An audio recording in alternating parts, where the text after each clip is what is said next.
Where are you sitting? Right here, right? Yep. Where my soda is. Okay, everyone. Are we nice and full? Thank you for waiting. I had to have lunch. Oh my So I appreciate that. View from like, we gotta get Over the shoulder. There we go. What kind of camera is that? I haven't seen one of those for 30 years. All right, everyone. Welcome to Days of the Dead Indy. So happy to have you here. As per usual, I'm going to ask you some random whack question about other things you've done, and then we will move on to our audience questions for Friday the 13th, because, you know, I know they're chomping at the bit. Okay, so I forgot this existed until I saw it on your credits, and then it started to come back to me. I saw it, I was way too young to have been seeing this movie. Serial? with the recently lost Martin Mull, also, what was it, Sally Kellerman, Tuesday Weld, Christopher. Everyone is in this freaking movie, right? Yes. So can you talk about your experiences on that? And we're just going to play musical mics, so hand it over. Oh, sorry. I know you're a mic hog and all, but. Hi. Serial was a film based on a series of articles in San Francisco about Marin County. And so it was a little gossipy 60s thing. And it had a huge all-star cast, plus me. And it was great, and I played the leader of a Mooney cult, which was big. So it was everything 70s they were making fun of. Anyway, it was a great time, shot up in San Francisco, gorgeous, gorgeous, gorgeous. And then we shot some more stuff at the Mooney house in LA, which was great, great, great. And then we went to a screening before the premiere, and the music started, and I thought, this movie's gonna suck. It was just, the music was just so, anyway, it actually is a very, very funny movie. And Martin Mull, it was his, they were gonna make him a leading man. Wow. That was his one shot, and he was great. But anyway, it's a really funny movie now. So check it out. And the day he died, I was in Phoenix, and one of the horror people happened to have a copy of Serial with him. And so I signed his Serial, S-E-R-I-A-L. So check it out at a streaming service near you. Alrighty, going to Tracy. I just adored 13 Fanboy. Can we talk about that? How did that come about? It was the easiest. I got to play myself. It was simple. Has anybody even heard of it, 13 Fanboy? Some of you? So, yeah. It was really, really fun.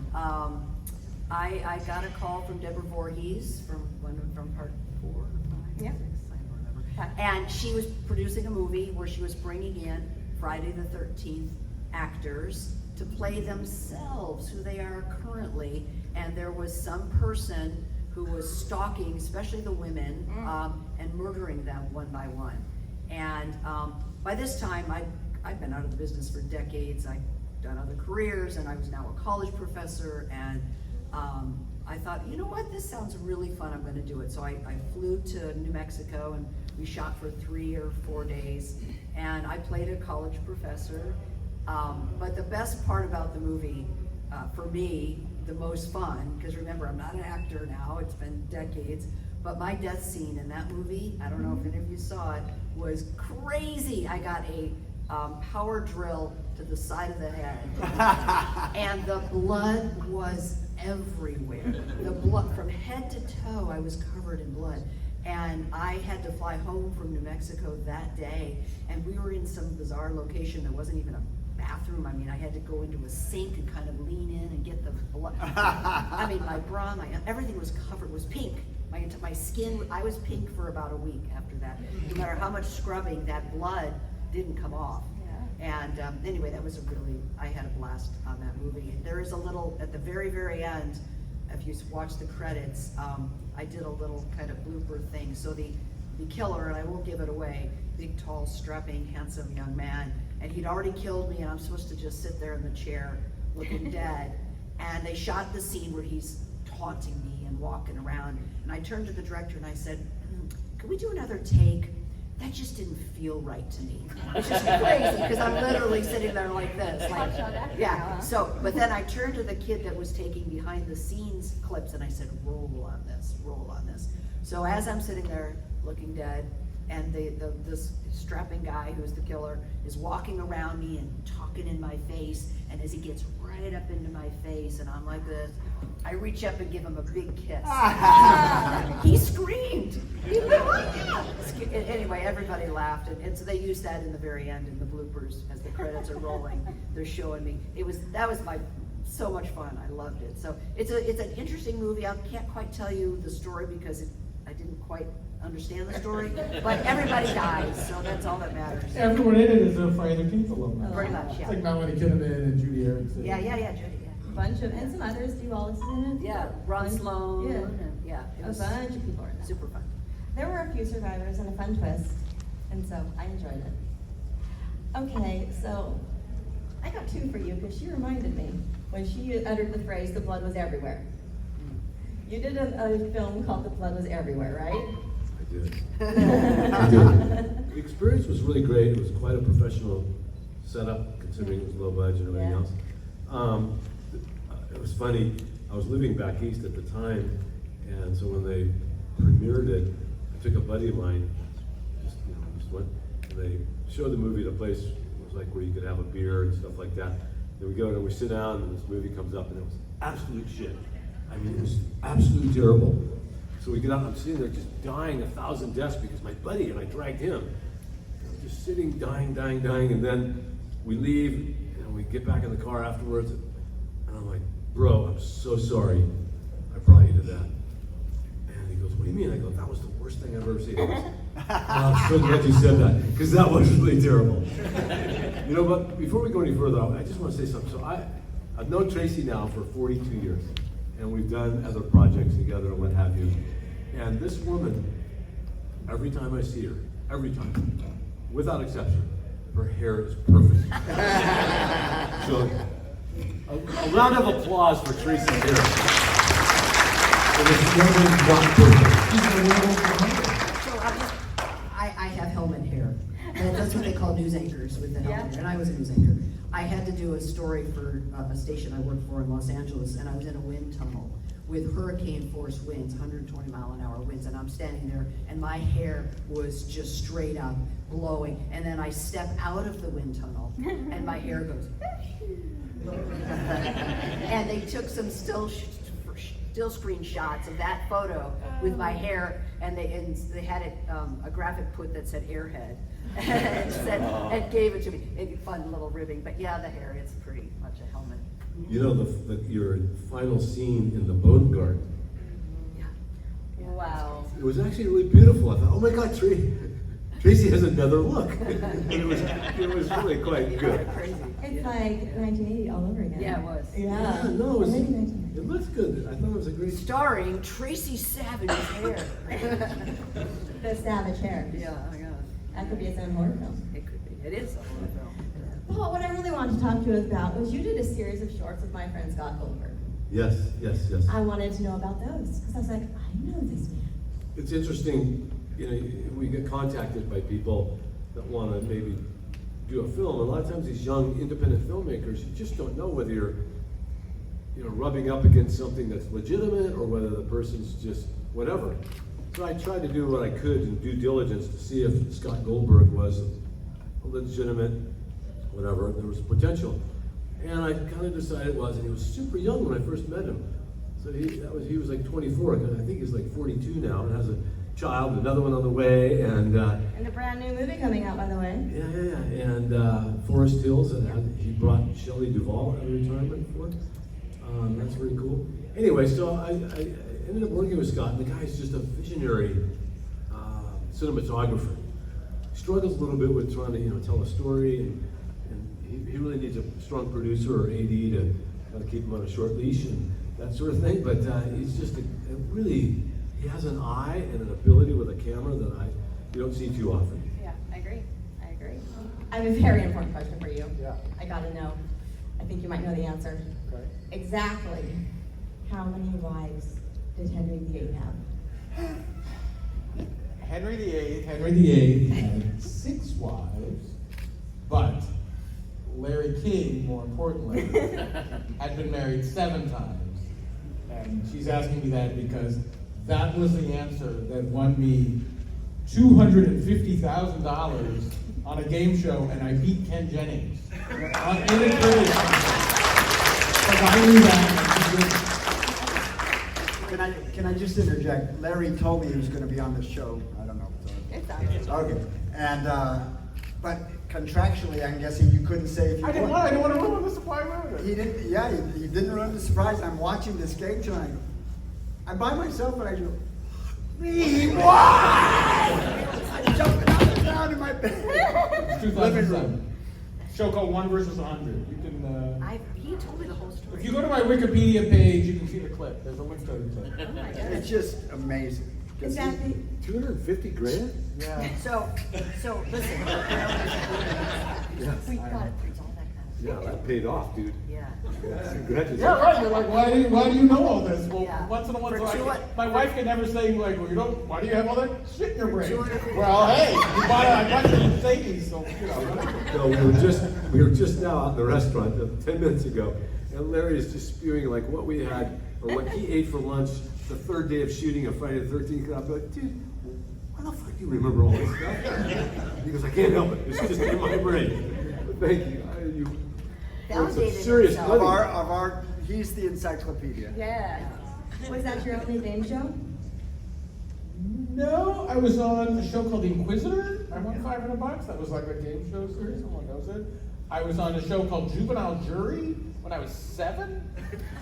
Which remember that show? It was like it would be like 5. There were 5 kids, and like there would be a question, and what do we I do? could just see you at And 7 years old. Let me go on and get that. That wasn't really a game show. It was just like it was one of those kids. Kids say the darndest things. So how did you get involved in the game show circuit? The 1 versus 100. It was like literally my nephew said, "Hey, there's this show. You should look at it." He said that on Sunday. On Tuesday, I looked it up. I Googled. They were like, auditions are tomorrow. and so like I went like Sunday, Tuesday, Wednesday I was there. I auditioned, and then I was in this one episode where they did. It was 100 people, 101, winner take all. And that was the only episode they did like that. And otherwise, I would not have won any money. Like so, Did every he other get, episode. did he get a cut of the money? I brought him a brand new computer. Oh, there you go. There you go. That's such a great story. What a great And you're story. already a full-fledged lawyer. You've been working for 20 years as a lawyer. Yeah. And so you go and do this thing. I was in the crowd. I don't know if you know this show. It's like I was in the crowd. I was just one of 100. No one expected me to win. I was like, because when I won, there was like 5 people left, and then I was the one who got that one, and they were like, they had to stop production. They're like, oh fuck, this nobody won. They thought Ken Jennings was gonna win. And then I'm like, what? And then, I don't know what's going on, but I'm right next to Ken, and I'm like, hey, Ken, what did you? He's like, I put Henry VIII, and I'm like, I don't think that's right. And then I'm like, oh, I may have won this thing. It's good. It's a good day. Watch the clip. It was spectacular. Have you ever won a game show? Well, no, but I have gotten steak knives from our game show. I can project. I don't need it. Yeah, when you live in LA and you're an actor and you're starving, you look for any free money. And game shows, they have game shows. So I've done about 5 of them. I don't remember them all, but I do remember not really winning anything. Steak knives. Steak knives. You should have really been on good the Cutco show. knives. Yay. You should have been on the show, David, where you could call a friend and then you could call him and he could give you the answer. He'll know Oh, I was a millionaire, but I didn't get into the hot seat. Well, yeah, I didn't get there. You but- should have been on Fuckboy Island. That's for sure. Right? Right? It's true. That's a real show. Do we have any audience questions? Not yet? Oh, right there. Yes, you, young man. For Larry? Microphone? Is it true that like you were like at like a convenience store and they were like, hey, you want to be in a movie? Is it true I was at a convenience store and you were like a movie? Sort of true. So the way I got cast in the movie is that I was a wannabe actor. I was studying acting. I was 18, and I had a job handing out movie tickets to sneak previews of movies, which is something we do in LA, right? You go, you want to see this movie, and then you see if people like it, right? So I was in Westwood on a Saturday night handing out tickets to The Road Warrior, a movie no one had ever heard of, and these people came up to me and they said, are you an actor? And I'm like, I hope so. Yes. Like I'm thinking like, what is going on? And they're like, well, we wrote this movie and we think you'd be perfect for it. And those are the writers of the movie, and Carol and Marty, and they saw me and they're like, that's Shelley. And really, if you look at the script, it's like if my best friend had written a part for me, they couldn't have written a part that was more me than Shelley. Like it was like, fat, afro, wannabe actor, all that stuff was just me. So I had an agent. I gave my agent's info, and then Tuesday I got a call to go down and audition. So I still had an audition and beat out the role from whoever, Sean Penn and Al Pacino. But that all happened, and but that's how I got the audition, and that's how I got the role. So that's my other game show win. Did you guys want to share your audition story? Well, I'm just curious. They didn't make you sleep with them? They made me sleep with them. And you know what? They were going to hire you as the lead, but after that... Wow. We're going up for Paul's role. I will also point out, I've known Tracy for over 40 years. Her mom was my agent, and Paul's agent. And Paul's agent. And David Wiley's agent, and Nick There's Savage's like agent. so many of us that were with her mom, and so, yes. I don't know what I was going with that, but it would have been a great story. What was your audition like, Paul? Another one of Tracy's mother's clients was an actor named Harris Cow, who had a recurring role in Happy Days. A little backstory: Harris's dad married her mom at some point later. Anyway, Harris went on an audition. He comes back and he says, "Paul, you got to go meet these casting directors because they're nice guys." Not always the case. Casting directors can be a little short. They just don't always treat actors with the kind of respect you'd expect. So anyway, I called Judy, Tracy's mom, and said, "Hey, can you get me in for this thing?" And so I went in and I read for the role of Danny, the one who walks on his hands. And the casting director said, "No, you're not right for that role at all, but we think you'd be right for the lead. Can you come back tomorrow and meet the producer and the director?" And I said, "Let me check my..." No, I'm just kidding. I said, "Of course." And so I came back the next day, but as I was leaving that first meeting, they said, "Look, when you come back, the guy, he's the character, he's not a city guy, so don't dress like a city guy. Maybe he's a carpenter, something like that." And so I kind of ran with that. And the next day I showed up and I had blue jeans and work boots and parka, and I carried a big long 2x4 into the office, carrying a skill A whole 2x4. Yeah, carrying a skill saw, and they're like, "Oh, I love it." You're just sucking it up. So anyway, I go through the thing and the reading, and it went great. And I'm sitting there, and Frank Mancuso Jr. and Steve Miner said, because at this point the movie hadn't been formally given the title because they were trying to keep it on the quiet, possibly doing it non-union. And they came out and they said, "Hey, are you familiar with Friday the 13th, Part 1 or 2? And I said, "No, I don't watch those kind of movies. It's not my kind of thing." And they look at each other and I go, "Just our luck, we get this guy in here." But I think they actually appreciated that I was candid enough. I wasn't trying to kiss up to them. And so anyway, I read for 2 months because they were trying to find the girl, the lead. And so I didn't have a contract, so it was very nerve-wracking because I literally came in like 2-3 times a week to do screen tests with other actresses, but I didn't know I had the job. And I felt pretty confident, but until you sign, you just don't know in that business, right? So I kept doing it, and after 2 months, I executed the contract, and it was a thumbs up. Your story is pretty close to mine. I got chosen pretty quick. They didn't say I had it absolutely, but I read with 6 different actresses for my girlfriend. And then they didn't end up casting any of them. But it was unnerving because you go, "I think they like me."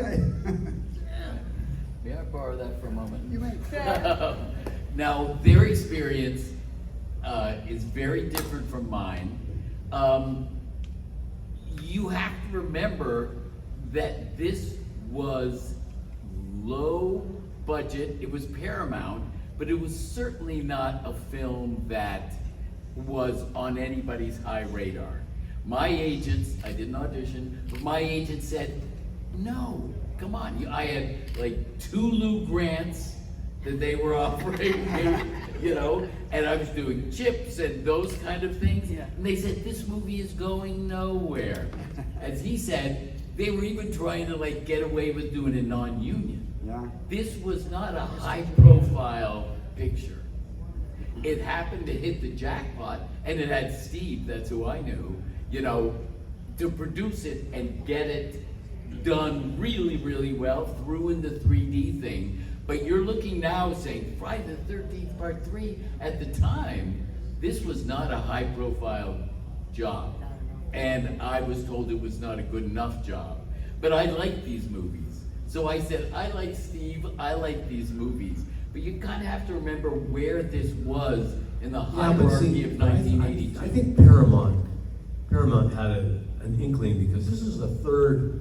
Oh, in a no, I'm series. not saying, But but we in didn't terms of perceive. like, what Paramount knew they were gonna make their money. Paramount didn't like these movies. Frank Mancuso Right. Jr. was the son of Frank Mancuso Sr., who ran Paramount. That's why Paramount was distributing the movies. It's a The president's son was producing. Yeah. They didn't like them, and they, you know, and they were considered a negative pickup. They weren't really a producer. They were Paramount production. We weren't a, Right. we were an independent production. They were Paramount distributing. was going to distribute. But the truth is, there's what's that saying that B movies make A money, and that's the situation with this. Not for the cast. So bad. And so, you know, these movies have been just, you know, a cash machine for the studio because they, you know, invest a small amount and yield quite a good return, so. But yeah, the agents, I guess, you know. Yeah, no, but it's just kind of where this sat in the hierarchy of the time. Yeah, until they got to Freddy vs. Jason, Part 3 was the most successful of the sequels. Oh, yeah. One It was made one over had made a $100 bunch of money, million and when then 2 went tickets were down, like and then $4. three was really, The 3D. the 3D was a Yeah. huge thing. You guys are, some of you are old enough to remember. 3D was, part 3 was because you brought the mask. That's what made it, right? The picture was not Jason. Richard created Jason. That was the film. It's all Richard. All right. The real star of this movie is the 3D. Absolutely the 3D. It's not us, it's 3D. And after the screening for the cast and crew, I went up to Frank Mancuso Jr. and Steve, and I said, you know, this is a really bad film. They said, you know, 3D hasn't been done in 20 years, and it's named Friday the 13th. It's gonna make so much money, we don't give a damn. They were right. And David never worked again. And I never looked again. Make you friends. Do we have any other questions? When you signed on, did you know it was going to be 3D, or was that kind of thrown at you when you started? Yeah, that we knew, I think, yeah. And then once we got filming, it became very apparent because the technical aspects made it quite challenging, and they would just spend so much time to try and get the technology and the cameras and everything right. And as an actor, you kind of want to maybe, you know, you're never satisfied with what you've done. You kind of want to do something, another take, and they're like, you're dreaming, dude. You're young. We don't care about you. We're moving on. Yeah, unless we did maybe, 1 or 2 takes, that was it. Like, unless there was a 3D thing. Like, am I throwing the wallet at the camera? That was, until it was like 15 takes, because it was just like, you gotta hit the camera, you gotta hit the camera. It's not easy to do. Larry and Danny made me 5 extra days of work because of that juggling scene. It took a while to get that right, and I got to show up and didn't end up working, but I got to benefit from your inaccuracy. Danny's inaccuracy. He's not here, so you gotta play him out. Yeah, he's only a skilled surgeon these days, but I'm sure his hands weren't that good. Who was the hardest partier on set? What was that? Who was the hardest partier on set? No, not true. Yes, my dressing room smelled like marijuana. It is true. But I was just doing research. So with that being said, were you supposed to kind of be like a Tommy Chong? Not kind of, exactly Oh, right. okay. Is that how they Yeah. directed you? So like Paul, they chose me pretty quickly, but without officially saying so, but they told me very early, start growing your beard, start growing your hair. And we want to do a male, female, Cheech and Chong. They said it out loud, so. And it's funny, because all the actresses I read with were Hispanic, but not the one they ultimately cast. It's very strange, but I have 10 years of stand-up comedy under my belt. And I did comedy with Tommy Chong, and I told him, I said, before I was a comic, I was an actor, and I ripped off your character. And he said, all right, dude.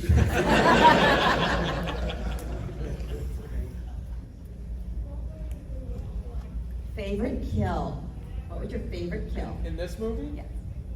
I would say eyeball. Yeah. For me. Mine was the spear gun in the eye, because the way it came off screen and then went, the whole thing was, I thought that was a great death. But I remember in the theater, day one, seeing it in the theater with the crowd, first time, and the eyeball pops, and the whole place jumped. Oh, it's nuts. I mean, that's the thing. If you ever can see the movie in 3D at a theater, go see. They've just put out a new digital print. It's beautiful. They put a new surround sound mix on it. You will love the movie if you see it in 3D at a theater. It's just great. Favorite kill? Well, I'll have to be biased a little bit, but I thought my kill was phenomenal. And Pretty good. Yeah, it was pretty awesome, the hammock. World-class chest, yes, go Yeah, ahead. there you go. There you go.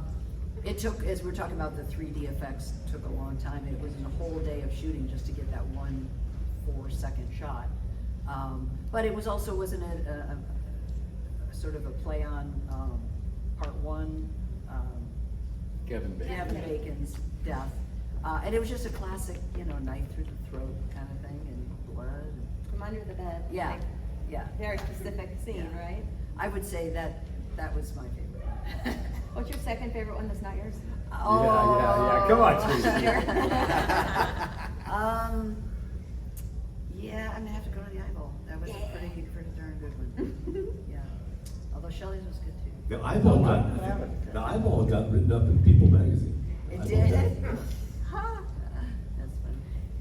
I'm just amazed that Jason he kills Danny with the hand and doing the handstand, and then gets his body up on top of the rafters. And Debbie comes out, just gets in the hammock, doesn't notice, is flying, guts all over the place, like just so oblivious. I really want to read this Fangoria magazine. Priorities. It's baby brain. The Fangoria magazine. That was such a beautiful touch. Yeah. Favorite kill? Favorite kill? Well, first of all, I want to say about my kill that I was upset that they didn't show it. They did the makeup for it, they burnt my headband, they burnt my glasses, they flailed my skin, and they don't show it in the film. I don't know why. It is all about you, David. It is. This is a film about David King. No, I have to go with you, your choice. I like the spear gun. I think that's pretty fun. Didn't happen to me. About you? Well, silly. Some like chocolate, some like strawberry, some like vanilla. They're all just what they are, and they're all so much fun. Are you running for office? These guys can't hire you. But they can get you at other cons. Yeah. They can pester the promoter until they hire you there. Yes. Right. And I'll save my answer till then. Oh. Okay, ladies and gentlemen. All right. Any questions over here? Yeah. Hi, we're from Pittsburgh, so we're from the land of like Tom Savini and practical, super gore effects, a lot of detail in that. But as far as your movie and the experiences you've had, what do you like more? What's your flavor? More practical effects, which take a lot of time and also a lot of cleanup, or stuff that's been more digitally edited or 3D or things like that? Some of the newer styles. As an actor, you like the practical because you're in the middle of it, right? And you're working and you're on the set and everybody's hovering around and it's challenging and exciting and you got to get it done in one take because maybe you only have one appliance that they have ready. It's edgier. It's definitely more, as the actor in the center of it, you definitely like the practical part. Yes. And as an audience member, the CGI always takes me out. You know, yes, it could be done really well, but it takes me out of the story, of the reality. So for me, practical all the way. Nobody ever says, wow, what a great digital special effect in that movie. You go, look at the head explosion of scanners. Look at the guy getting his guts torn out in Dawn of the Dead. Look at the eyeball is practical. The spear is just a nice cut. Or going back to- But the handstand was practical. They built that. And it's amazing. Well, and even going back to like Sam Peckinpah movies, I mean, that kind of stuff, it's like the craft. And I'm not trying to minimize or denigrate the incredible work that the behind the scenes digital people are doing today. But that kind of crafting and making films, I just really have an affinity for that. I think it's just really beautiful, and it adds to an audience experience when they can capture that on film. There's just it's just like a fabric to it that you can feel. You may not even be consciously aware of it, but you sense it and experience it differently, I believe. You know, it's kind of on a similar track. Neil Young is on a real campaign about music, and he said that even the way, like when a song is played on a vinyl record, the way those notes come out is, in a pure sense, our brains receive them in a way that doesn't happen digitally. To the point where when they digitally remaster and then apply that to vinyl, you lose something than what they had back in the day. And I don't know if it's because Neil Young and I are both older than dirt, but I just appreciate that perspective. Yeah, I want to say, Paul, it's really old. Oh, you need to give him the same movie you gave me. It's the same age. He's actually older, so. I'm the oldest one, so I can say anything I want. I'm the youngest, so. You're the little baby. Okay, anyone in the section? 32. Anyone in the section? Anyone in the section? No? All right, I'll continue then. Can I say one more thing about hair? Of course, David. I like anybody with hair of any type. They ask me if I'm losing my hair. I'm not losing my hair. I know where it is. It's in the shower floor. I'm not calling Scotland Yard. Hello, have you seen my hair?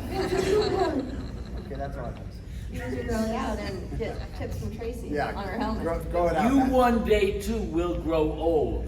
Let this be an example. It's sad. It's very sad. Paul's got all his hair. Yeah, and it's not too gray. I don't know what the hell happened. I just won the lottery on that one. It is not CGI. All right, let's go back to the good subject. Someone ask a question before David comes. Okay, so, sir and ma'am, you've been doing this a long time, obviously, right? And we all love Friday the 13th. What advice would you give your younger selves before you walked into this movie? Knowing what we know now, that knowing then. What would have helped you back then walking into this and what it's going to be? Because you never knew that. Great question. Somebody else answer. Well, I was already. Don't resist it. I was already heading off. Take a picture. I was already pursuing a different career. I was going to be a broadcast journalist, and I was already done with the business. I was done. And my mother, an agent, and I was moving to Michigan, Ann Arbor, to go to college. And my mother, the agent, says, "Tracy, you got it." I'm like, Mom, I'm done. You just go on. It'll pay for college. And she was right. And I worked on the film, and all I was thinking was, this is tuition at University of Michigan.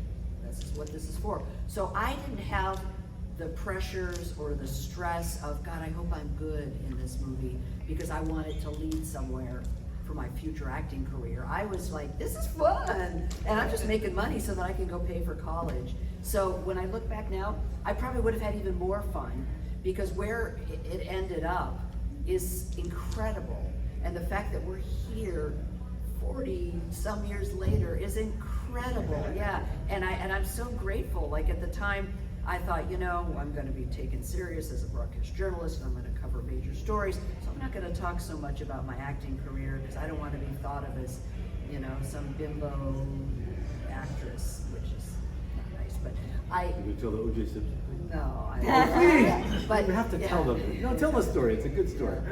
Well, so anyway, I would have had more fun than I did, because knowing where we ended up 40 years later, because I did keep my career kind of under wraps for the first few TV jobs, broadcast jobs I did.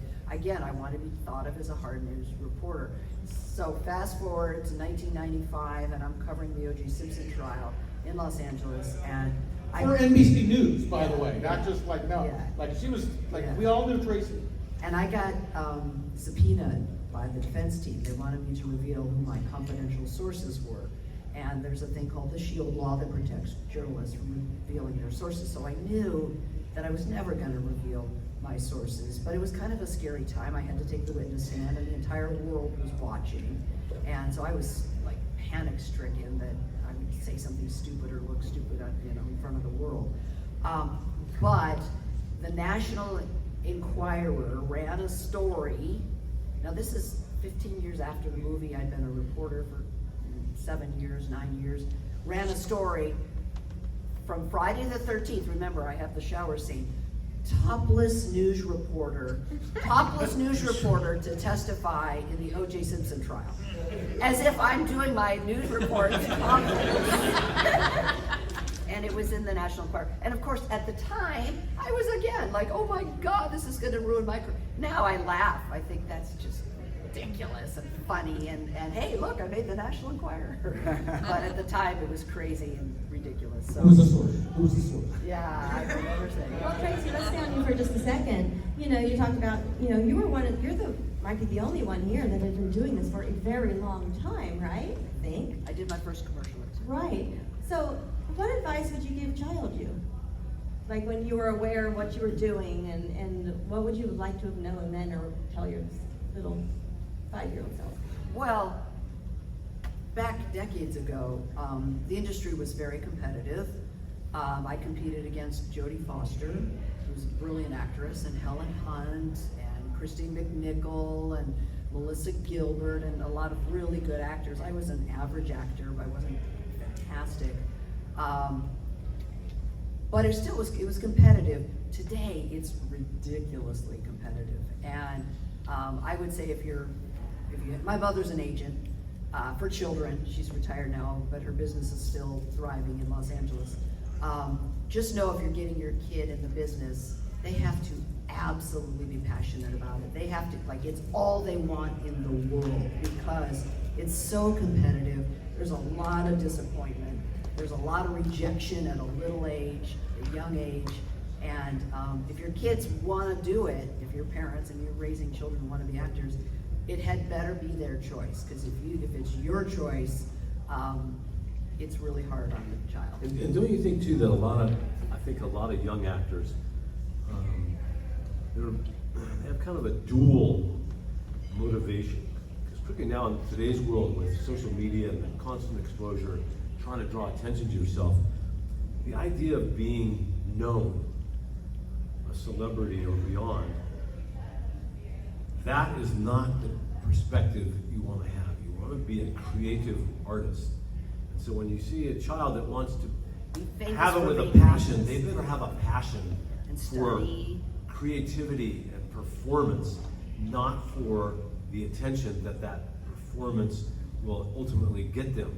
Because with the people that are successful are the people that are good at what they do. Yeah. And that's a fine line, because I think, and for me at that age, you ask, what would I tell my self at that age, was to be more focused, for sure, and not let the distractions of what was happening, because it was a big deal for us to get on this film. For all of us, we're like, wow, this is really cool. And so it's just hard, you show up and the camera's rolling and you gotta be there. So there's a lot of lead up that you can do to stay undistracted. And it's hard though. So that's what I would say, yeah, for anybody, it's not an easy thing to do.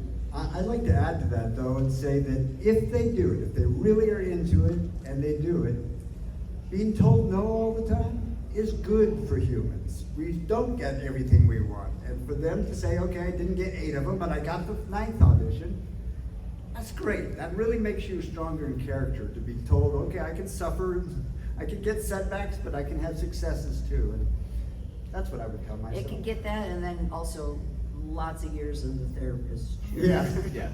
But they need money too, so. What about you, Larry? I think I would say to myself, like, we were in the #1 movie in the country for 2 weeks. It was the #1 movie. It was like, right, it grossed the equivalent of like $60 or $70 million. I mean, it was more than that, like over 100 in 1982 dollars. Yeah. And I thought, now I'm the shit right now. I'm gonna work, and no, like nobody cared. Like that's not a thing. Like nobody's like, you're in a horror movie, now you're gonna do more work. So you better be don't get up above yourself, because no, they don't really care about horror actors. I mean, and you could look at the Friday the 13th cast. There are a few, Kevin Bacon, Crispin Glover, and Amy Steele, but she was famous before. Dana was famous before. But the people who were they didn't become famous. Like, not people from Friday the 13th didn't really go on, and we've all gone on and I'm professional. I'm a lawyer, chiropractor. Yeah, that was a disappointment, actually. We all left the business. So you just get, if you want to be actor, do it, but then keep hustling, keep studying. Well, no, I got drawn into that, and I believe I left Judy as my agent because I had an agent who thought that because I did this role in Friday the 13th, that I was ready to jump maybe 2 or 3 tiers, and it was a huge mistake, because as an actor, you just got to keep moving, and it's incremental. So this agent fed me with a lot of maybe what I thought I wanted to hear, or I just was, I'm gonna make you stop. Yeah, or I just was, got his enthusiasm. So I was going out for auditions against Christopher Walken and people like that, and I'm like, I knew in my mind that I wasn't in that category yet. Maybe I could get that way. And so the rejection wasn't just your typical rejection, it was rejection because my agent wasn't building upon what I just did. Yeah. You just take the next baby step and the next baby step. And you don't go from step A to D. You go to B, maybe you can go back to A and then go to C, and you move your way up. And so that's another thing I would tell my young self is don't get ahead of yourself and don't think you're the shit, like you said. Or let somebody like an agent tell you that you are until you've earned that. I would also say this, it's called show business. So many actors, they're good at the show, they can act, but they don't know how to hustle. They just don't know how to hustle for their own work, and you really got to. And have a lot of luck too. And got luck, got to have luck too, but if you don't hustle, you're not going to get work. You, sir. I know David's hogging the mic and all. I'm trying to hand it to him, he won't take it. If the question is about the experience and What would would you I tell change yourself? anything No, what would you tell your younger self knowing what you know now? about this particular Yeah. 3D experience? Were you in the No, room? no. Were you in the room for the last 20 Okay. minutes?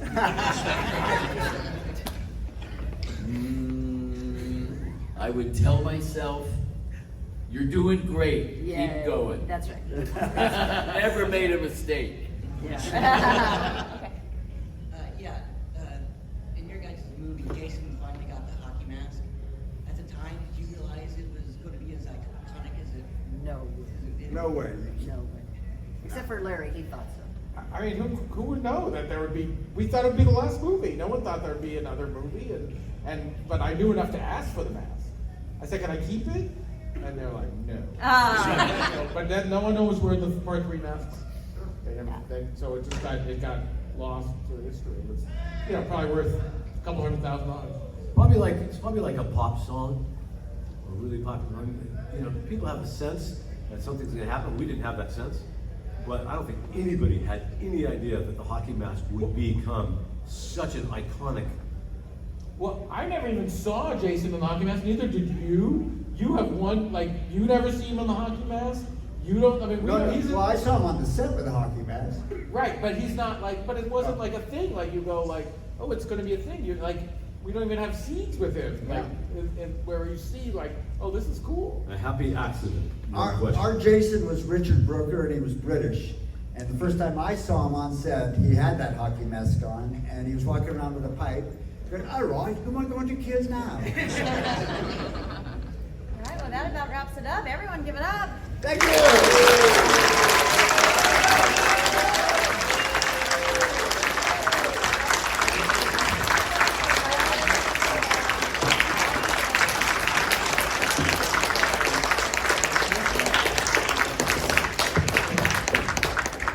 I love your vine stamp. Come on up.